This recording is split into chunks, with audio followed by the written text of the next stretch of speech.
સુધી પહોંચે એવું આપણા માટે ઠીક છે.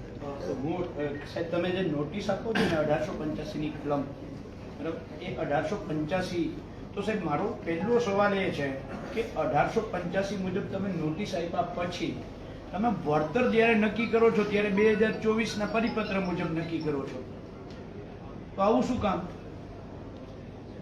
અને એ નોટિસમાં તમે નીચે લખો છો જે વળતર નક્કી કરી અને ખેડૂતને જે તમે આપો છો ઓલું કાગળ પહોંચ, એમાં લખો છો કે પ્રવર્તમાન કાયદાઓ અનુસાર આ વળતર તમને મળવા પાત્ર છે. જ્યારે તમે પ્રવર્તમાન કાયદાઓ શબ્દ લખો છો, બરાબર છે, એમાં પરિપત્ર નથી લખતા, કારણ કે તમે વળતર અમને આપ્યું છે પરિપત્ર આધારિત, કાયદા આધારિત નથી આપ્યું. 1885 નો ટેલિગ્રાફ એક્ટ હોય કે 2003 નો ઇલેક્ટ્રિસિટી એક્ટ હોય, જેના આધારે તમે નોટિસ આપો છો, એ તો એમ કહે છે કે મિનિમમ ડેમેજ મેક્સિમમ કમ્પન્સેશન. એમાં ક્યાંય કરતા ક્યાંય જંત્રી ભાવ કે વાણિજ્ય ભાવ છે જ નહીં, એમાં તો મિનિમમ ડેમેજ મેક્સિમમ કમ્પન્સેશન છે. ત્યારે સવાલ એ ઉભો થાય કે મિનિમમ ડેમેજ એટલે શું? તો ડેમેજ ની અંદર અમારી જે કિંમત ઘટે છે જમીનની, એ અમારું નુકસાન છે. આ નુકસાનનો એમાં સમાવેશ થવો જોઈએ. આ જ લાઈન અમારા ખેતરમાં 25 વર્ષ રહેવાની છે, એને હું કોઈ દિવસ બીની ખેતી નથી કરી શકવાનો. એની નીચે હું ઢારિયું, એક ઢારિયું, મકાન, બોર, કૂવો, ગોદામ નથી કરી શકવાનો. એની નીચે મારે નાળિયેરીનો બગીચો કરવો છે, હું નથી કરી શકવાનો. મારી જમીન છે, તેમ છતાંય 25 વર્ષ સુધી હું જે નથી કરી શકવાનો, એ મારું નુકસાન છે. એ મારું જે નુકસાન છે, એ નુકસાનનું 25 વર્ષનું નુકસાન કાઉન્ટ શું કામ નથી થતું? જો તમે 1885 ટેલિગ્રાફ એક્ટ, જેને તમે પ્રવર્તમાન કાયદો કયો છો, જેને તમે 2003 ઇલેક્ટ્રિસિટી એક્ટ, જેને પ્રવર્તમાન કાયદો કયો છો, તો એ પ્રવર્તમાન કાયદા મુજબ તો નુકસાન કાઉન્ટ કરવાનું છે મારું. મિનિમમ ડેમેજ શબ્દ છે, તો એ મિનિમમ ડેમેજ ને આ ક્યાંય કરતા ક્યાંય ગણતરીમાં તો લેતા નથી. નંબર 2 છે, આ હમણાં જે લાલજીભાઈ વાત કરી, કંપનીઓ જે ધંધો કરે છે, મને ભારતના બંધારણે મિલકત ધારણ કરવાનો અધિકાર આપ્યો છે, અને એ મિલકત ધારણ કરવાનો અધિકાર એમ કહે છે કે માનનીય કલેક્ટર સાહેબને પોતાના ધંધા કરવા માટે પાલભાઈની જમીનનો ઉપયોગ કરવો હોય તો પાલભાઈની જમીન કાં તો વેચાતી લેવી પડે અથવા તો ભાડે લેવી પડે. આ મારા મિલકત ધારણ કરવાનો અધિકાર મને કહે છે. તો એવી જ રીતે કંપનીઓને જો સેવા કરવી હોય, હું આખા ગુજરાતના એક ખેડૂતને પૂછ્યા વગર બાહેધરી આપું છું. આખા ગુજરાતના જેટલા ખેડૂતના ખેતરમાં તાર નાખવો હોય એટલા નાખી દો, થાંભલા ઉભા કરવા હોય એટલા ઉભા કરી લો. એક ખેડૂત રૂપિયો નહીં માગે, પણ શરત એટલી કે જેટલી વીજ કંપનીઓ વીજળી પેદા કરે એ એક પણ રૂપિયો સરકાર પાસેથી કોઈ પાસેથી લેહની મફત વીજળી આપશે. અમારે ખેડૂતોને અમારે સેવા જ કરવી, ચલો સહમત, અમારે સેવા જ કરવી છે. અમારે આ 25 વર્ષની અમે 50 વર્ષનું લેખિત આપી દઈએ. કંપની લેખિત આપે કે અમે 1 રૂપિયો લેશું નહીં, ના સરકાર પાસેથી, જનતાની તિજોરીમાંથી કે કોઈ પણ પાસેથી, અમે સંપૂર્ણ મફત વીજળી આપશું.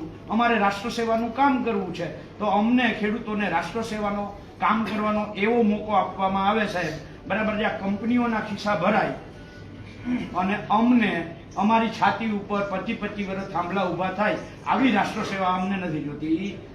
આ સરકારને અને કંપનીને મુબારક. ઉદ્યોગ સેવા, એટલે ઉદ્યોગ સેવા, બરાબર છે. એટલે આ એક સાહેબ મહત્વની વસ્તુ એ છે, જ્યારે અગાઉ પણ મેં જોયું, ખાખરેજી હોય કે વેજલપુર હોય, હું ત્યાં આવ્યો છું, પોલીસ પ્રોટેક્શન તમે આપો છો. ખાખરેજીના જ પોલની વાત કરું, ત્યારે જે તે કલેક્ટર હતા ત્યારે વાત પણ મારે થઈ હતી.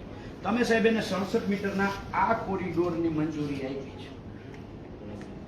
તમે એને મંજૂરી તો આ 67 મીટરના કોરિડોરની આપી છે, કારણ કે તમે જે વળતરનું લખ્યું છે એમાં લખ્યું છે કે 67 મીટરનો કોરિડોર. હવે આ 67 મીટરના કોરિડોરમાં આ થાંભલો ઉભો કરવા માટે આ કંપની અહીંયા તાણીઓ નાખે છે. અહીંયા તાણીઓ નાખવા માટે, બરાબર છે, એ ટ્રેક્ટર લઈ અને તાણીઓ ખેંચીને જાય, તાર ખેંચીને. તો અહીંયા તાણીઓ નાખો, આ તો તમારા હુકમ બહારની જગ્યા છે. તો કંપની અમારી પાસેથી વપરાશી હક તરીકે જગ્યા કેમ નથી લેતી? અને તમે પોલીસને સૂચના આપો કે આ 67 મીટરની બહાર 1 ફૂટ જો કંપની ઉપયોગ કરે તો ત્યાં ખેડૂતને પોલીસ પ્રોટેક્શન આપવું, કારણ કે આ તો અનધિકૃત પ્રવેશ છે, તમારા હુકમ બહાર પ્રવેશ છે. જ્યાં તમારા હુકમ બહાર પ્રવેશ કરે છે ત્યાં એને ખેડૂતને પોલીસ પ્રોટેક્શન મળવું જોઈએ. નંબર 3, સાહેબ અહીંયાથી આ હાઈવે છે, આ હાઈવે થી એને અહીંયા વાહન લઈ આવવું છે એ તમારા 67 મીટરના કોરિડોરમાં. આ જે વચ્ચેનો માર્ગ છે આ અમારા ભાઈ વિભાગનો છે. આ માર્ગ આજે અમારા હાથબારમાં બોલે છે. આમાં સરકારનો ક્યાંય જાહેર માર્ગ નથી. તો અહીંયા મારા કાકાનો દીકરો છે, અહીંયા આદાનો દીકરો છે, અહીંયા ભાઈનું ખેતર છે. આ ખેતરનો કંપનીએ ઉપયોગ કરવો હોય તો અમારી પાસેથી વપરાશી હક લેવો પડે. એના સિવાય કંપની અહીંયા આવી શકે નહીં મારા ખેતર સુધી. જ્યાં તમે હુકમ કર્યો છે ત્યાં એનું વાહન લઈને આવવું હોય તો વપરાશી હક આપવો પડે. જો આ ન કરે તો પોલીસ અહીંયા શું કામ કંપનીને પ્રોટેક્શન આપે છે? આ ખેતરનો હુકમ છે તમારો? નથી. તમારો હુકમ નથી તો પોલીસ અહીંયા પ્રોટેક્શન આપે છે. તેણે પૈસા લીધા છે કે પોલીસને કાયદાની ખબર નથી? બેમાંથી એક જ કારણ હોય. જો પૈસા લીધા હોય તો એઝ એ કલેક્ટર તમારે કાર્યવાહી કરવી જોઈએ, અને જો કાયદાની ખબર ના હોય તો એમને કયો અભ્યાસ કરે? પૂરી માહિતી જાણ્યા વગર સાહેબ ખેડૂત છીએ, અભણ છીએ, તમે બધા તો નોકરી કરો છો અને આ કાયદાઓ ભણવા માટે તો તમને અમે પગાર દઈએ છીએ. તો ઈ કાયદાઓનો તમે કેમ સાહેબ અહીંયા ક્યાંય કરતા ક્યાંય અમલ નથી કરતા? અહીંયા આ વપરાશી હક માર્ગનો હોય કે તાણીઓ ખોડવાનો હોય, આ તો ખેડૂતનો અબાધિત અધિકાર છે. એમાં જ્યારે કંપની પ્રવેશ કરે ત્યારે કાયદો એમ કહે છે કે અનધિકૃત પ્રવેશ છે. અને અનધિકૃત પ્રવેશ સામે પોલીસનું પહેલું કામ બને છે કે ત્યાં ખેડૂતને રક્ષણ આપે.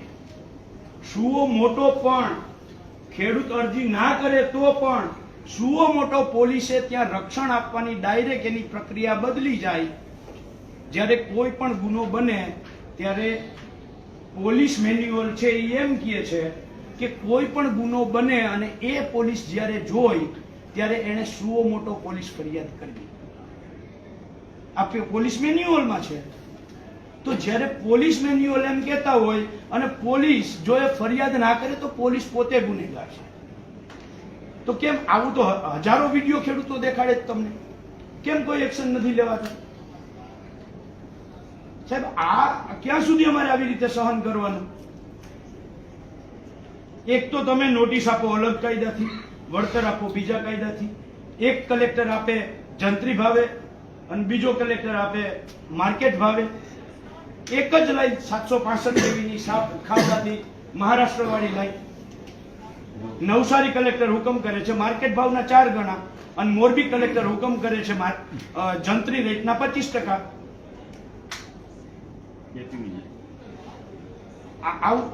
આવું એક જ રાજ્યમાં એક જ લાઈનમાં એક જ સરખો વીજ પ્રવાહમાં એક જ સરખી જગ્યા રોકતી વીજ લાઈનમાં ખેડૂતે તાલુકે જિલ્લે વળતર અલગ અલગ. પહેલી સાહેબ અમારી માંગ એ છે કે આ અત્યારે જે લાઈન નીકળી છે રિલાયન્સની અહીંયાથી માળિયાથી લાલપુર, સાહેબ આ લાઈનનો હું તમને રૂટ મેપ બતાવું. એના રૂટ મેપો જે એને તૈયાર કરવાના હોય એને 3 પ્રપોઝલ મેપ આપવાના હોય અને એમાં સૌથી ઓછી જમીન ફળદ્રુપ જમીનનો એમાં ઉપયોગ થાય એ જોવાનું હોય. હવે એ લાઈનમાં તમે જોવો અહીંયાથી કુંતાસીથી ચાલુ કરી અને લાલપુરના નાના લખિયા સુધીનું બરાબર છે. તો એમાં ખાલી 15 કિલોમીટર તમે આ બાજુ આયલા જાઓ એટલે માત્ર 25 ખેડૂતો આવે છે. બાકી આખો દરિયાપટ્ટી આવે છે. આખી લાઈન દરિયાપટ્ટી ઉપર હોઈ જાય એમ છે. ખેડૂતો આવે એમ જ નથી તો ફળદ્રુપ જમીન શું કામ બગાડે છે કંપની? એને 15 થાંભલા ઓછા આવે એના માટે, એના 15 થાંભલાઓ ઓછા આવે એના માટે અમારા 500 ખેડૂતોના ખેતરને પથારી ફેરવી નાખવાની. શું કામ આ રૂટ ના બદલે? આ રૂટ તો બદલી શકે એમ છે એકદમ. આયાથી આ લાઈન નીકળે છે હળવદથી જે લાલપુર જાય છે સાહેબ, એ લાઈનમાં એને જે લાયસન્સની પ્રક્રિયામાં આપની ઉપસ્થિતિમાં એને પબ્લિક હિયરિંગ કરવું પડે. એને કર્યું જ નથી. તમે ક્યાંય ગયા છો અદાણીના પબ્લિક હિયરિંગમાં? લાયસન્સ લેતા પહેલા. હા, લાયસન્સ લેવા માટેની પ્રક્રિયા કહું છું. લાયસન્સ આ લાઈન પસાર કરવા માટેની લાયસન્સ લેવાની પ્રક્રિયામાં એને પબ્લિક હિયરિંગ કરવું પડે. તમારા મામલતદાર, તમારા પ્રાંત કે આપ ખુદ બરાબર છે, આપના કલેક્ટરમાંથી કોઈ પણ એક પણ પબ્લિક હિયરિંગ એટલી લાઈનો નીકળી એમાં થયું છે? તો સાહેબ આ કાયદાનો ભંગ છે. તો કંપની કાયદાનો ભંગ કરે તો એને સંપૂર્ણ છૂટ, અને અમે ખેડૂતો અમારા છાતી ઉપર થાંભલો ખોરતો હોય અને નાનો મોટો આડો અવડો શબ્દ બોલાઈ જાય તો ડાયરેક્ટ ઉપાડીને પોલીસ અને ગાડીમાં નાખી દઈએ. એટલે કાયદો એનો અર્થ એવું કે ખેડૂતો માટે છે જ નહીં, માત્ર કંપનીઓ માટે જ છે સાહેબ. તો આ જે છે સાહેબ, આમાંથી અમે તમને વિનંતી કરવા આવ્યા છીએ. અત્યારે જેટલા ખેડૂતોને આજે તમે નોટિસ આપીને બોલાવ્યા છે, અમારી બધાય વતી પહેલી આજની વાત એ છે કે એમને સૌથી પહેલા તો એને મુદત આપી દેવામાં આવે 20 દિવસની, 2-5 દિવસની નહીં, બરાબર છે. ઓછામાં ઓછી 20 દિવસની એમને મુદત આપો, જેથી કરીને અમે ક્યાંક થોડુંક વકીલ, થોડુંક લીગલી બધું જ ભેગું કરી અને સાથે તૈયારી સાથે અમે પાછા આવી શકીએ. એટલે તો પહેલા અમને ઓછામાં ઓછી આજે જેટલા ગામોને નોટિસ આપી છે એટલા ગામોને અમને 20 દિવસની મુદત આપવામાં આવે. બધાય ગામ વતી અમે તમને વિનંતી કરવા આવ્યા છીએ. અને આ મુદતની જ વિનંતી નહીં, આવનારા દિવસોમાં કંપનીએ ક્યાં લોનો ભંગ કર્યો છે સાહેબ. તમારી પાસે જો નિષ્ણાંત માણસો ના હોય તો હું જયેશભાઈને કહું 2 દિવસ અહીંયા આવી જાય અને નિયમોની તમારા એક માણસને આપો, એની હારે ચર્ચા કરી અને લખાવી દે કંપની આટલા નિયમોનો ભંગ કર્યો છે. કહેતા હોય તો હું એ 2 દિવસ આપીશ, પણ હું માનું છું સરકાર પાસે નિષ્ણાંત માણસો તો હશે.